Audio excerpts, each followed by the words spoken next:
Hello everyone, this is Mehedi Hasan. Welcome to my YouTube channel. আশা করছি আপনারা সবাই ভালো আছেন এবং সুস্থ আছেন, আমিও ভালো আছি।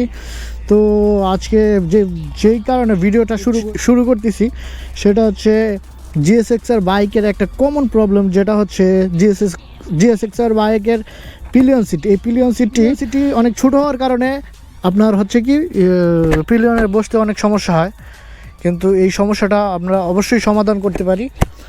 সমাধানটা হচ্ছে আমরা পিলিয়ন যারা আর কি সিট বাধাই করে সেখানে নিয়ে গেলে তারা এখানে ভালো করে ফোম দিয়ে সিটটা একটু বড় করে, আর এইখানটা হচ্ছে আরেকটু ঢালু থাকে, এখানে আপনারা আরেকটু ফোম বাড়িয়ে দিয়ে যদি সিটটা একটু বড় করে নেন আর একটু সফট করে নেন তাহলে সিটটাতে বসতে অনেকটা কমফোর্টেবল হয়ে যায়।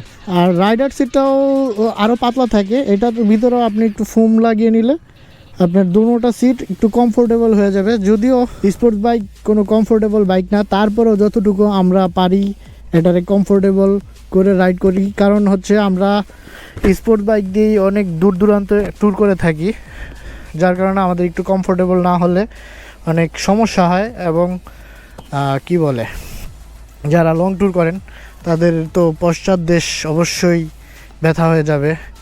তো যার কারণে আপনারা অবশ্যই এটা মডিফাই করে আপনারা সুন্দর করে এটা বললেই হবে যে আমার সিটটা একদম সমান হবে, প্লাস হচ্ছে এখানে একটু ফোম দিয়ে যেন একটু আর কি বড় করে দেয়, তাহলে পিলিয়ন সিটটা আর কি বসে আর কি পিলিয়নরাও কমফোর্টেবল ফিল করবে। আর অনেক সময় হয় কি এই জায়গাটা উঁচা করলে হয় কি আপনার পিলিয়ন স্লিপ করে আর কি আপনার উপরে পড়ে না, মানে আপনার উপরে ভার দিবে না।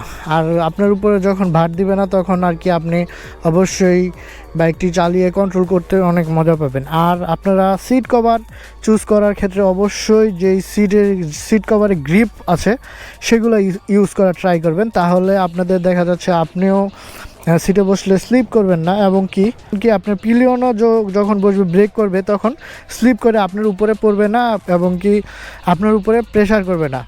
আর আপনার উপরে যদি আর কি স্লিপ করে বারে বারে আর কি পিলিয়ন পড়ে, তাহলে আপনার এইভাবে যখন হাত দিয়ে অনেকক্ষণ লং রাইড করবেন তখন আপনার হাতের উপর প্রচণ্ড মারাত্মক প্রেশার পড়বে, তখন আপনার হাত ব্যথা হয়ে যাবে, আপনি বেশিক্ষণ বাইক রাইড করতে পারবেন না, আপনার অনেক টাইম আবার বিশ্রাম করে তারপরে আবার বাইক চালাতে হবে।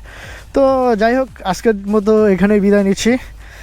আর সামনে যদি আরও এরকম কোনো সমাধান জিএসএক্সআরের নিয়ে আসতে পারি যেগুলো প্রবলেম হয়, তাহলে আবারও আপনাদের সাথে অবশ্যই শেয়ার করব। তো আর যারা আমার ভিডিওটা দেখছেন অবশ্যই আমার চ্যানেলটাকে সাবস্ক্রাইব করে দেবেন এবং লাইক করে দিবেন এবং পাশে থাকা বেল আইকনটি প্রেস করে দিবেন। তো আজকের মতো বিদায় নিচ্ছি, আল্লাহ হাফেজ।